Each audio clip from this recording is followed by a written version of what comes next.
Hello friends, എല്ലാവർക്കും ജെയിൻ വ്ലോഗ്സിൻ്റെ പുതിയൊരു എപ്പിസോഡിലേക്ക് സ്വാഗതം. ഇന്ന് ഞാൻ വന്നിരുന്നത് പുതിയ വീഡിയോ ആയിട്ടാണ്. അപ്പോൾ വേറെ ഒന്നല്ല, ഞാൻ തമ്മിൽ കണ്ട പോലെ തന്നെ EV 4 വീലർ സെയിൽസ് റിപ്പോർട്ട് വന്നിട്ടുണ്ട്. അതായത് ഓഗസ്റ്റ് മാസത്തിൽ ഓരോ EV 4 വീലേഴ്സ് എന്തുമാത്രം വിറ്റുപോയി എന്നുള്ള കാര്യത്തിൻ്റെ റിപ്പോർട്ട് വന്നിട്ടുണ്ട്. അപ്പോൾ ഇന്ന് വീഡിയോ നമ്മൾ നോക്കാൻ പോകുന്നത് ടോപ്പ് 10 ഇലക്ട്രിക് 4 വീലേഴ്സിൻ്റെ കേസാണ്. ഇപ്പോൾ നമ്മൾ നോക്കുകയാണെങ്കിൽ EV 2 വീലേഴ്സിൻ്റെ കേസിൻ്റെ റിപ്പോർട്ട് ഞാൻ ഓൾറെഡി ചെയ്തിട്ടുണ്ട്. അപ്പം കാര്യമായ സെയിൽസ് ഒന്നും 2 വീലേഴ്സിൻ്റെ കേസിൽ നടന്നിട്ടില്ല ഓഗസ്റ്റ് മാസത്തിൽ. അപ്പോൾ സെപ്റ്റംബർ മാസം നടക്കും നമുക്ക് വിശ്വസിക്കാം. കാരണം വേറെ ഒന്നുമില്ല, നമ്മുടെ ഫെസ്റ്റിവൽ സീസണാണ് വരാൻ പോകുന്നത്. അപ്പോൾ എനിക്ക് തോന്നുന്നു കുറച്ചും സെയിൽസ് കൂടുതൽ സെപ്റ്റംബർ മാസം നടക്കുമായിരിക്കും. എന്തായാലും ഓഗസ്റ്റ് മാസത്തിൽ കാര്യമായ സെയിൽസ് ഒന്നും EV 2 വീലറിൻ്റെ കേസിൽ നടന്നിട്ടില്ല. അപ്പോൾ നമുക്ക് 4 വീലേഴ്സിൻ്റെ കേസ് നമുക്ക് നോക്കാം. അപ്പോൾ ടോപ്പ് 10 നമുക്ക് ആദ്യമേ നോക്കാം. അപ്പോൾ അതിന് മുന്നേ നിങ്ങൾ വീഡിയോ ആദ്യമായിട്ട് കാണുന്ന ആൾക്കാരാണെങ്കിൽ ഈ ചാനൽ സബ്സ്ക്രൈബ് ചെയ്യുക, സപ്പോർട്ട് ചെയ്യുക. അതിനൊപ്പം നിങ്ങൾക്ക് ഡൗട്ട് ഉണ്ടെങ്കിൽ കമൻറ്റ് ബോക്സിൽ പറഞ്ഞാൽ മതി. എനിക്കറിയാവുന്ന ആൻസേഴ്സാണ് തീർച്ചയായിട്ടും ആൻസർ ചെയ്യുന്നതാണ്. അതിനൊപ്പം നിങ്ങളുടെ ബെല്ലൈക്കൺ പ്രസ് വെക്കുകയാണെങ്കിൽ ഇങ്ങനത്തെ ഇൻഫോർമേറ്റീവ് വീഡിയോ നിങ്ങൾക്ക് ആദ്യമേ നോട്ടിഫിക്കേഷൻ വരികയും ചെയ്യും. അപ്പോൾ ഓക്കെ ഫ്രണ്ട്സ്, അത് സമയം കളയാൻ നമുക്ക് നേരെ വീഡിയോ ഇട്ട് പോകാം. അപ്പോൾ ആദ്യമേ നമുക്ക് ടോട്ടൽ സെയിൽസ് നോക്കാം. ഇപ്പോൾ ഓഗസ്റ്റ് മാസത്തിൽ ടോട്ടൽ സെയിൽ ചെയ്യാൻ സാധിച്ചത് 6335 വണ്ടികൾ മാത്രമേ സെയിൽ ചെയ്യാൻ സാധിച്ചിട്ടുള്ളൂ. കാരണം മന്ത് ഓൺ മന്ത് നമ്മൾ കമ്പയർ ചെയ്യുകയാണെങ്കിൽ -19% ഡിപ്രിസിയേഷനാണ് കാണുന്നത്. അപ്പോൾ കാര്യമായ സെയിൽസ് വന്നിട്ട് EV 4 വീലേഴ്സിൻ്റെ കേസിൽ നടന്നിട്ടില്ല. നമ്മൾ ഇപ്പോൾ എന്താ പറയുക, ഇയർ ഓൺ ഇയർ ഡാറ്റ പറയുകയാണെങ്കിൽ -10% ഡിപ്രിസിയേഷൻ അവിടെയും കാണുന്നുണ്ട്. അടുത്ത നമുക്ക് ടോപ്പ് 10 നമുക്ക് നോക്കാം. അപ്പോൾ 10ാം സ്ഥാനം നിൽക്കുന്നത് കിയയാണ്. 10ാം സ്ഥാനം നിൽക്കുന്നത്. അപ്പോൾ ലാസ്റ്റ് ലിസ്റ്റ് നോക്കിയാലും അതിൽ ടോപ്പ് 10 ഇല്ലാത്തൊരു കമ്പനിയായിരുന്നു നമ്മുടെ കിയ എന്നുള്ളത്. അപ്പോൾ ആക്ച്വലി ഈ മാസം സെയിൽസ് റിപ്പോർട്ടിൽ 10ാം സ്ഥാനത്ത് കിയ വന്നിട്ടുണ്ട്. അപ്പോൾ ജൂലൈയിൽ അവർക്ക് സെയിൽ ചെയ്യാൻ സാധിച്ചത് 17 വണ്ടികളും ഓഗസ്റ്റ് മാസത്തിൽ 18 വണ്ടി സെയിൽ ചെയ്യാൻ സാധിച്ചു. അപ്പോൾ മന്ത് ഓൺ മന്തോട് പറയുകയാണെങ്കിൽ പോസിറ്റീവ് 5.8 ഒരു ഇൻക്രീസ് കാണുന്നുണ്ട്. നമുക്ക് ടോട്ടൽ മാർക്കറ്റ് ഷെയറിൻ്റെ കേസ് നമ്മൾ നോക്കുകയാണെങ്കിൽ 0.1% ആണ് കിയ ഹോൾഡ് ചെയ്യുന്നത്. അടുത്ത 9ാം സ്ഥാനത്ത് നമ്മൾ നോക്കുകയാണെങ്കിൽ വോൾവോ മോട്ടോഴ്സ് ആണ് 9ാം സ്ഥാനം നിൽക്കുന്നത്. അവർ ലാസ്റ്റ് മന്ത് സെയിൽസ് റിപ്പോർട്ട് നോക്കുമ്പോൾ അതിൽ 7ാം സ്ഥാനത്ത് ഉണ്ടായിരുന്ന കമ്പനിയാണ് വോൾവോ മോട്ടോഴ്സ്. അവർക്ക് ജൂലൈ മാസം സെയിൽ ചെയ്യാൻ സാധിച്ചു 42 വണ്ടിയും ഓഗസ്റ്റ് മാസം ആയപ്പോൾ 29 വണ്ടിയായിട്ട് കുറയുകയും ചെയ്തു. അപ്പോൾ മന്ത് ഓൺ മന്തോട് പറയുകയാണെങ്കിൽ -30% ഡിപ്രിസിയേഷൻ കാണിക്കുന്നുണ്ട്. ടോട്ടൽ മാർക്കറ്റ് ഷെയർ നമ്മൾ നോക്കുകയാണെങ്കിൽ 0.4% ആണ് വോൾവോ ഹോൾഡ് ചെയ്യുന്നത്. അടുത്ത നമ്മൾ 8ാം സ്ഥാനം നോക്കുകയാണെങ്കിൽ ഹുണ്ടായാണ് 8ാം സ്ഥാനം നിൽക്കുന്നത്. അവർ കഴിഞ്ഞ മാസം സെയിൽസ് റിപ്പോർട്ട് 9ാം സ്ഥാനത്ത് ഉണ്ടായിരുന്ന കമ്പനിയാണ് ഹുണ്ടായി. അവർക്ക് ജൂലൈ മാസം സെയിൽ ചെയ്യാൻ സാധിച്ചത് 59 വണ്ടിയാണ്. അത് ഓഗസ്റ്റ് മാസം ആയപ്പോൾ 39 കുറയുകയും ചെയ്തു. അപ്പോൾ മന്ത് ഓൺ മന്തോട് പറയുകയാണെങ്കിൽ -33% ഡിപ്രിസിയേഷൻ കാണുന്നുണ്ട്. ടോട്ടൽ മാർക്കറ്റ് ഷെയർ എന്ന് പറയുന്നത് 0.6% ആണ്.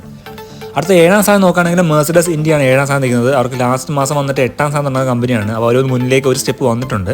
അവർക്ക് ജൂലൈ മാസം സെയിൽ ചെയ്യാൻ സാധിച്ചു 34 വണ്ടിയും ഓഗസ്റ്റ് മാസം 41 വണ്ടി സെയിൽ ചെയ്യാൻ സാധിച്ചു. അപ്പോൾ മന്ത് ഓൺ മന്തോട് കമ്പയർ ചെയ്യുമ്പോൾ പോസിറ്റീവ് 41% ഇൻക്രീസ് കാണുന്നുണ്ട്. മാർക്കറ്റ് ഷെയർ വന്നിട്ട് 0.7% ആണ് ഹോൾഡ് ചെയ്യുന്നത്. അടുത്ത 6ാം സ്ഥാനം നോക്കുകയാണെങ്കിൽ BMW ഇന്ത്യയാണ് നിൽക്കുന്നത് 6ാം സ്ഥാനത്ത്. അവർ ലാസ്റ്റ് മന്ത് 6ാം സ്ഥാനത്ത് ഉണ്ടായിരുന്ന കമ്പനി തന്നെയാണ്. അവർക്ക് ജൂലൈ മാസം സെയിൽ ചെയ്യാൻ സാധിച്ചത് 77 വണ്ടിയും ഓഗസ്റ്റ് മാസം ആയപ്പോൾ 63 കുറയുകയും ചെയ്തു. അപ്പോൾ മന്ത് ഓൺ മന്തോട് പറയുകയാണെങ്കിൽ -18% ഡിപ്രിസിയേഷൻ കാണിക്കുന്നുണ്ട്. ടോട്ടൽ മാർക്കറ്റ് ഷെയർ 1% ആണ്. അടുത്ത 5ാം സ്ഥാനം നോക്കുകയാണെങ്കിൽ PCA ഓട്ടോമൊബൈൽസ് ആണ് നിൽക്കുന്നത്. അത് വേറെ ഒന്നുമില്ല, സിട്രോണിൻ്റെ കമ്പനിയാണ്. അവർ ലാസ്റ്റ് മാസം അത് 5ാം സ്ഥാനത്ത് ഉണ്ടായിരുന്ന കമ്പനിയാണ് സിട്രോൺ. അവർക്ക് ജൂലൈ മാസം സെയിൽ ചെയ്യാൻ സാധിച്ച 158 വണ്ടിയും ഓഗസ്റ്റ് മാസം ആയപ്പോൾ 159 കൂടുകയും ചെയ്തു. ഒരു വണ്ടി കൂടുതൽ വിറ്റിട്ടുണ്ട് ഈ മാസം.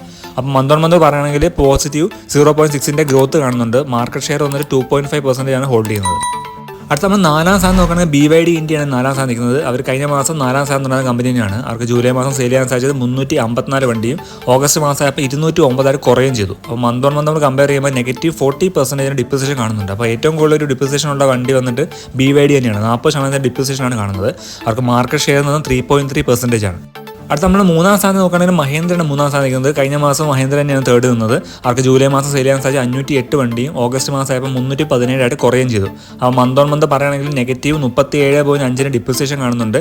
ടോട്ടൽ മാർക്കറ്റ് ഷെയർ എന്ന് പറയുന്നത് 5% മഹേന്ദ്ര ഹോൾഡ് ചെയ്യുന്നത്.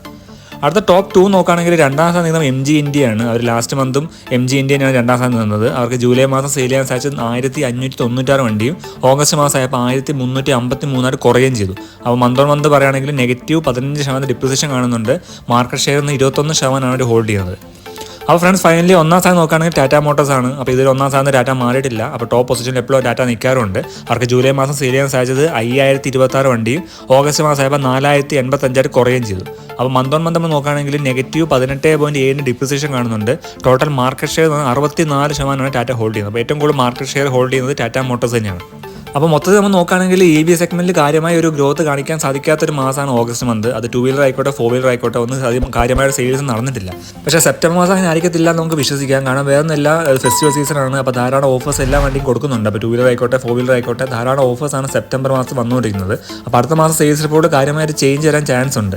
പിന്നെ വേറെ കാര്യം പറയാനുള്ളത്, ഈ സെയിൽസ് ഫിഗേഴ്സ് ഒന്നൊരു അപ്രോക്സിമേറ്റ് വാല്യൂസ് മാത്രമാണ്. നമ്മളിപ്പോൾ വെബ്സൈറ്റ്സ് ഗവൺമെൻറ് സൈറ്റിൽ പോയി നോക്കിയാൽ തന്നെ ഓരോ ദിവസം അപ്ഡേറ്റ് ആയിക്കൊണ്ടിരിക്കുകയാണ്. അപ്പോൾ നിങ്ങൾ ഈ കാണിക്കുന്ന ഫിഗേഴ്സ് വന്നിട്ട് ചെറിയ മാറ്റം വരാം. വലിയ മാറ്റം വന്നില്ലെങ്കിൽ ചെറിയ മാറ്റം അങ്ങോട്ട് ഇങ്ങോട്ട് വരാൻ ചാൻസ് കൂടുതലാണ്. അപ്പോൾ ഓക്കെ ഫ്രണ്ട്സ്, ഇത് റിക്വസ്റ്റ് വീഡിയോ ആയിരുന്നു, സബ്സ്ക്രൈബ് ചോദിച്ച് ചെയ്ത വീഡിയോ ആണ്. അപ്പോൾ വീഡിയോ ഇഷ്ടപ്പെടാൻ നിങ്ങൾ തീർച്ചയായും ലൈക്ക് ചെയ്യാൻ മറക്കല്ലേ. അവർ നിങ്ങൾ ചാനൽ അതുമായിട്ട് കാണുകയാണെങ്കിൽ ഒന്ന് സബ്സ്ക്രൈബ് ചെയ്യുക, സപ്പോർട്ട് ചെയ്യുക. അതിനൊപ്പം ഞാൻ ഓൾറെഡി പറഞ്ഞ പോലെ നിങ്ങൾ ബെല്ലൈക്കൺ പ്രസ് വെച്ച് കഴിഞ്ഞാൽ നിങ്ങൾക്ക് ഇങ്ങനത്തെ ഇൻഫോർമേറ്റീവ് വീഡിയോ നിങ്ങൾക്ക് ആദ്യമേ നോട്ടിഫിക്കേഷൻ വരുവേ. ഈ PV സെഗ്മെന്റ് ധാരാളം വീഡിയോസ് വന്നുകൊണ്ടിരിക്കുകയാണ്. കാരണം വേറെ ഒന്നെല്ലാം വളരെ അഡ്വാൻസ്ഡ് ഗ്രോ ചെയ്യുന്ന ഒരു EV സെഗ്മെന്റാണ് ഇപ്പോൾ നമുക്ക് ഇന്ത്യയിൽ കാണാൻ സാധിക്കുന്നത്. അപ്പോൾ അത് കാരണമാണ് ധാരാളം വീഡിയോസും ചെയ്യുന്നത്. അപ്പോൾ നിങ്ങൾക്ക് ഇങ്ങനെ സബ്സ്ക്രിപ്ഷൻ കിട്ടണമെങ്കിൽ നിങ്ങൾ വേറെ ചെയ്യേണ്ട, ആ ബെല്ലൈക്കൺ പ്രസ് ചെയ്തിട്ട് സബ്സ്ക്രൈബ് വെച്ചാൽ മതിയേ. അപ്പോൾ ഓക്കെ ഫ്രണ്ട്സ്, മറ്റേ ഇൻഫോർമേറ്റീവ് വീഡിയോ ആയിട്ട് ഇനിയും കാണാം. Till then Tata, bye bye, have A safe driving, take care.